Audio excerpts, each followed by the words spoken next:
Do you think that Alex had any influence over why you chose to go to San Diego?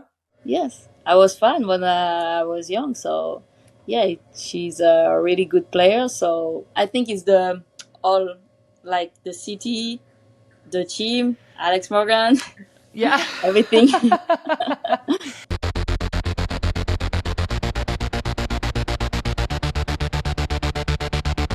Today, I am so lucky to be sitting down with a longtime star of international football and a new star of the NWSL. She's a 6-time Champions League winner. It's French national team and San Diego Wave forward Delphine Cascarino. Delphine, welcome to the show. Hi, thank you to invite me. I'm happy to be here.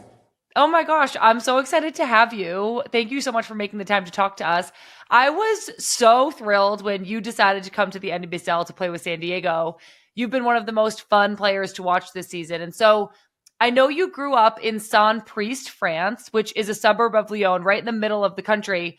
What has been the biggest difference for you between life at home in France and your new life now in sunny, beachy San Diego? Everything is different here. The culture, the food, the language, everything is different. It was a little bit hard to adapt at the beginning, but now it's okay. I feel like at home here. Oh my gosh, that's amazing. I was thinking about how you're going back to Europe this summer, obviously for the Euros with France, which will be in Switzerland. And I was wondering what you're most looking forward to about being back in Europe. And I'm wondering if it's the bread. Yeah, definitely. Yeah, of course, the bread. Sometimes I try to do my own bread because I didn't find yet a good bakery. But I think there is a lot of good bakery in San Diego. But I don't like to be like 30 minutes to drive 30 minutes to have Yeah. bread. So in France, you cross the road and you find everywhere a good bakery. So that's a little bit hard for me. So I try to make my own bread, but it's not really good. I totally hear that. I hope that you find a local bakery in San Diego very, very soon.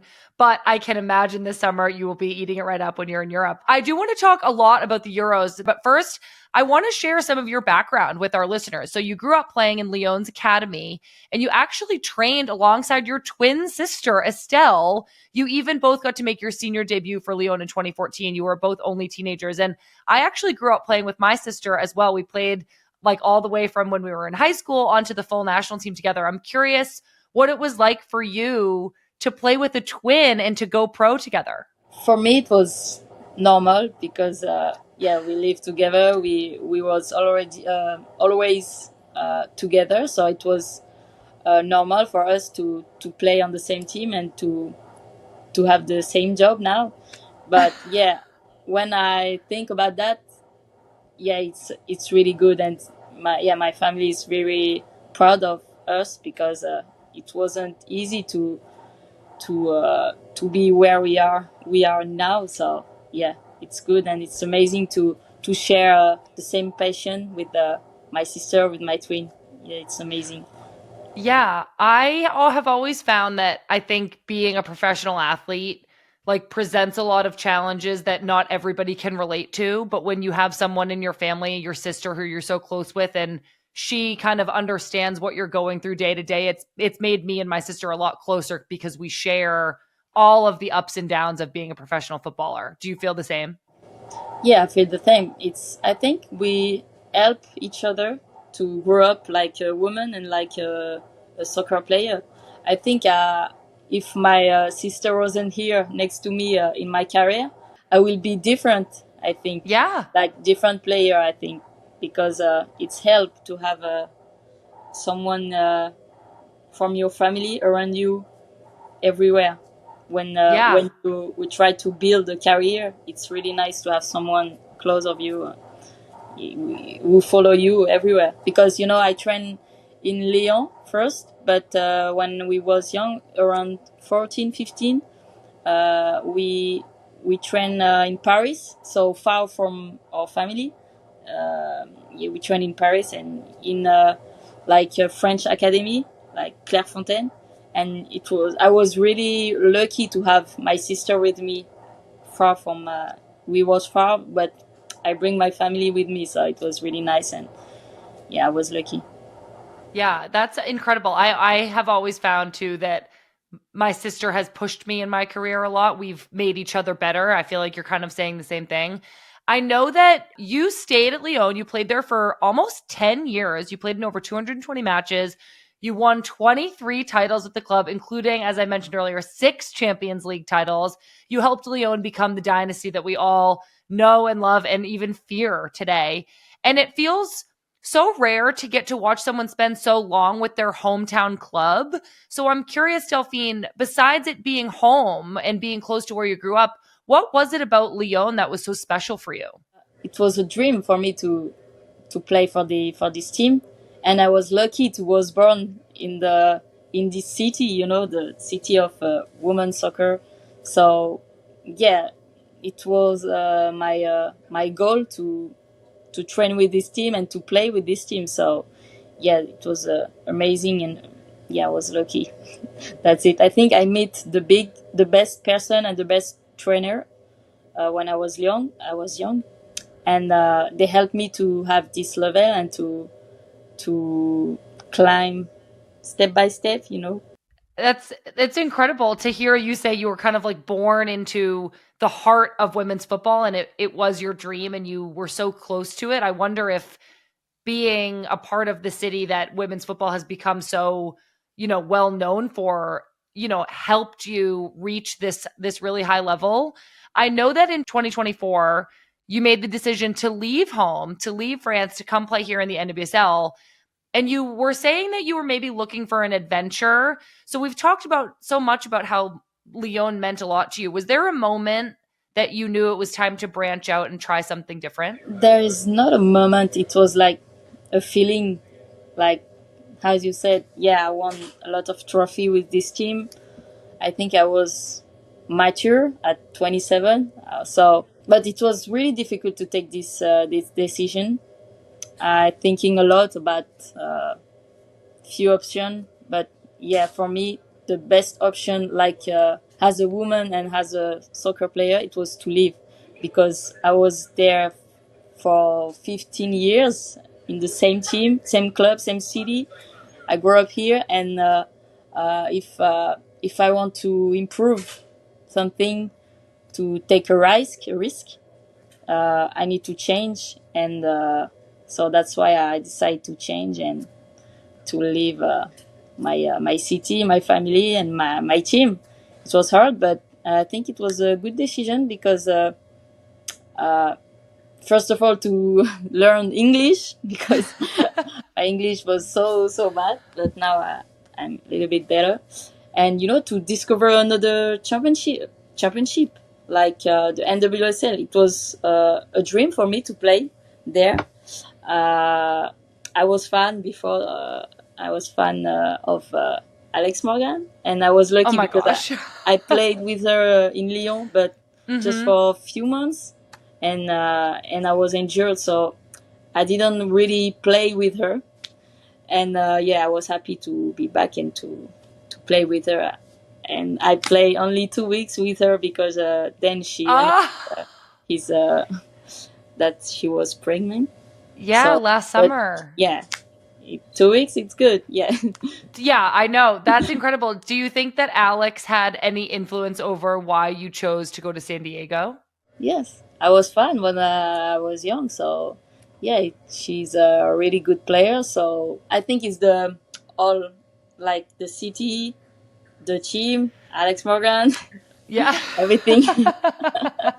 That's amazing. Well, when you came to San Diego, there was a lot going on at the club. There was a coaching change. The team didn't make playoffs and there was just a lot of changes in the offseason. But this year, the team has come together so wonderfully. You're playing for new head coach Jonas Eidval and you're playing beautiful attacking football, which has been so fun to watch and I'm curious how it has felt for you to play for this team. What does it feel like out there on the field with everybody playing so well right now? Even last season, I had a lot of pleasure to play with this team, because it was really different than in Lyon. The Emotionally, it was up and down every time. and it was new for me. And yeah, it's new to learn to lose. And yeah, this season we try to forget the last season because it was really difficult for us. Yeah, we had a lot of change, like a new player, new coach, new staff, everything changed. And yeah, we work a lot with the preparation at the beginning of the season. Yeah, we try to show our type of style of play, Exactly. yeah. Yes. And we love keep the ball. We Yep. are really good with that, so we try to keep going like that, and that's work for the moment. So we are really happy to show to the NWSL how we play. Yeah, Yeah. and it's thanks to player, thanks to staff, thanks to everybody. So yeah. Well, and also thanks to you. You have been such a huge part of the Wave's success. You're one of the team's top goal scorers. You're leading the team and actually the league in assists. And it's really a testament to the chemistry you've formed with your other teammates, including two other French players, Ken Zadali and Pearl Maroney. What is that like to have some of your French friends and teammates with you in San Diego? It's good because I know them since a long time, and Pearl is my best friend, so I'm really happy to bring like also part of my family here. So yeah, I'm happy to have them around me. And but it's not good to learn English because we speak always in French, and yeah, it's not good. Yeah, we have to speak English even between us. Yeah. Yeah, it must be comforting. I mean, you're so far from home. We actually spoke with another of your former Lyon teammates, Lindsay Heaps, and she had mentioned to me that, of course, the French culture around soccer is so amazing, but you didn't always get the same attendance numbers that you sometimes are getting here in America, especially in a place like San Diego, who gets some of the biggest crowds of any team in the NWSL. How have you found that kind of support from the fans? And has that affected your performance? Has it been fun? Oh, it's really fun to have a lot of support every week and everywhere we play in the NWSL. So, yeah, we are happy about that. It's really different than in France, especially in Lyon. We don't have a lot of support. Yeah, we have a small fan base. They are really loyal, really nice, but it's not enough because the football in France is really popular for men. That's why I think we don't have a lot of support. I imagine that just coming to play in America and playing in San Diego and in LA and at some of the stadiums like Portland, the teams who get so many fans, it must just feel like such an event and like so much fun. So I'm excited that you're experiencing that. I do want to talk about this summer. You're representing France at the Euros. And I feel like France is always a top team at any given tournament. I've played against France. It's always a really difficult game, but the team has not won a major tournament yet. You're coming off a very successful Nations League campaign from this spring. You actually went undefeated across all 6 of those games. I'm curious, as you think about leading into the Euros, how have the last few months felt for you and your France team? We prepare a lot this competition. I think we are ready to try to win something because yeah, we have a lot of good player, but we never win a trophy. So yeah, we have to prove that it's possible and try to do our best to try to win. But everybody wants to win. So and all nation improve every year. Especially the Euro is really difficult because there is a lot of good team. So yeah, but we are ready to do our best, and we will see if we can finally win something. Yeah. I know. Well, I'm really excited to watch your team play. I think there have been a lot of changes. There were some big names left off your roster, like former captain Wendy Renard, Eugenie Le Sommer, and your San Diego Wave teammate Ken Zadali. I know that your coach explained that it was just time to try something different, but I also know that you've been playing with some of these women as your teammates for a really long time, both at Lyon and for France. How does it feel to be entering into a tournament with kind of a new roster? It was sad to learn that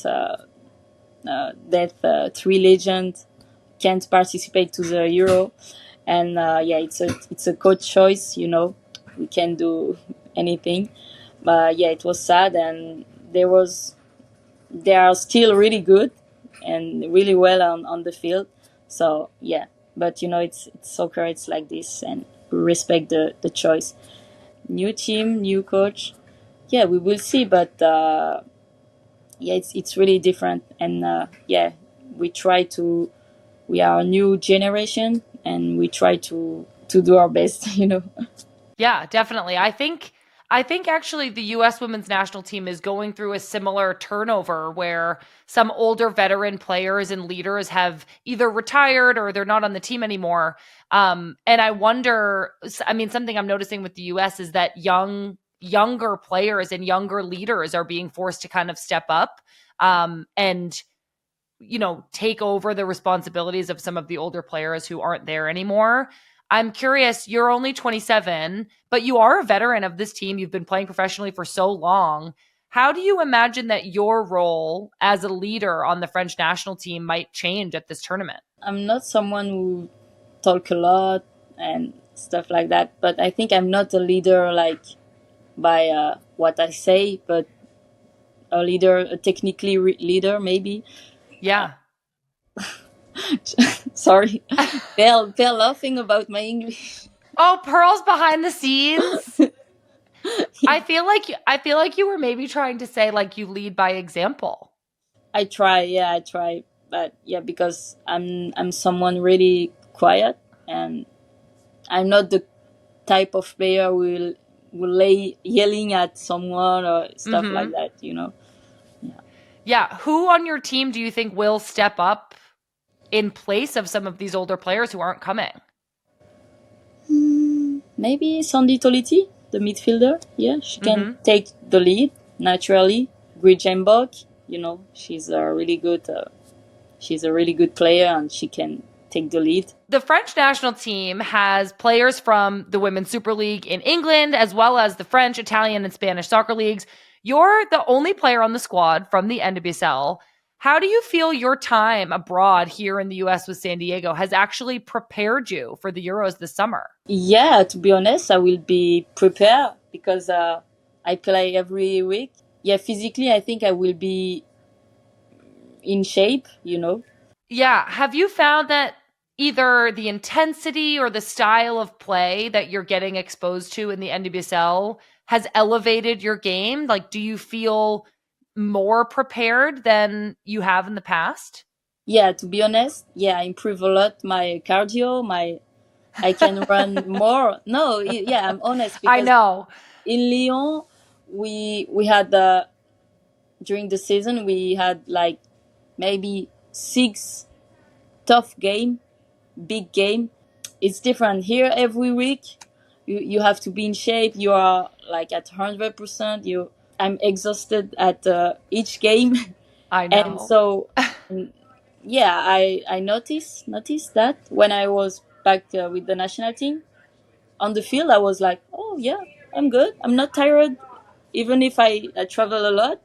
It's okay. I Yeah. feel better than than yeah. Amazing. So yeah, it's really nice. Yeah, I think if all French player was playing for the a tough league, we will be better in competition because we play like every 4 days or 5 days. The rhythm is higher, so I think we will be in better shape to prepare the big competition. Yeah, that makes so much sense. Well, this interview is going to come out while you and France are still in the group stage of the Euros.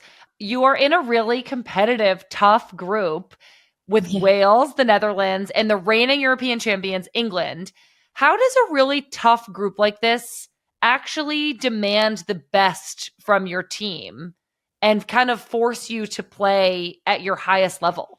Yeah, it's a really tough group. England, Netherlands, Wales. Yeah, yeah, it's definitely a tough group. So, yeah, I think it's a good test to see if we can go far in this competition. Yeah, it will be really hard for us because England won the last Euro, and they are really good. And yeah, we need to be ready for this type of game because it's never easy. Even against Wales, it's never easy. And we know that sometimes we have a friendly game against a team and they are completely different in the competition. So yeah, we need to be prepared to try to beat them. Is there any team in Europe in this competition that you would be like really excited and motivated to play against? Good question. Oh, maybe Spain, maybe because we lost against them in a National League final. I love that. Spain is a really fun team to watch and will be a great Yeah. opponent. If you're speaking to San Diego Wave fans right now, or just Americans in general tuning into the Euros to watch your team, France, maybe even for the first time, how would you explain France's style of play and what should fans look for from your team? We love play soccer, like we love create, we love dribbling. We have a different type of player, I think, in this team.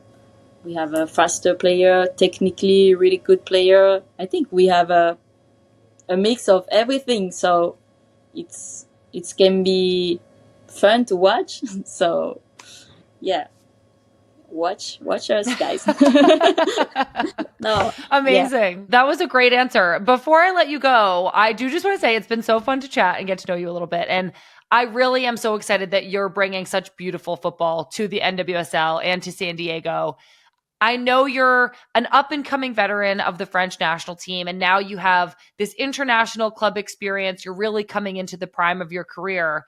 So my last question for you, Delphine, is how do you envision helping your French team find success this summer? What do you think your role is as a player to help France have success at the Euros? Try to be efficient for the team, to try to play collectively. So yeah, I love that, and I love help the team to shine. To do like more assists and stuff like that. Yeah. Well, I'm so excited to watch you. I hope that France has a lot of success this summer, and I'm going to wish you luck in French. So you'll have to tell me if it's good. I've been making you speak English this whole time. Bon chance. Parfait. Merci. Thank you, Delphine. Thank you all so much for listening. I really hope Delphine gets some good bread while she's over in Europe. And if you have bakery recommendations for her in San Diego, send me an email at womensgamemib@menandblazers.com. We'll try to make Delphine a little map of all the best places to get bread. We're dropping a Euros check-in pod tomorrow with the U.S. women's national teams and PSG's Crystal Dunn. I am so excited to get Crystal's thoughts on everything that's been happening, especially about some of her current and former teammates on France and England. So make sure you tune into that tomorrow. And then next week, we've got Good Vibes as usual on Tuesday with Becky Sauerbrunn. We'll be following all the Euros games this weekend, so make sure you're following us across all social media. We're Women's Game MIB. Thank you all so much for being here, and we'll see you soon.